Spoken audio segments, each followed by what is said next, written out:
Environment Canada has issued a significant weather bulletin for regions in the broadcast area. Stay tuned for further information.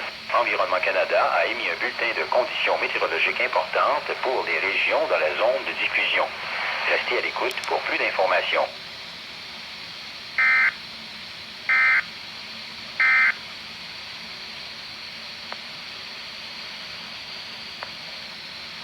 Environment Canada has updated a severe thunderstorm warning for southern Ontario and the National Capital Region at 5:45 p.m. Eastern Standard Time, Sunday, November 17th, 2013.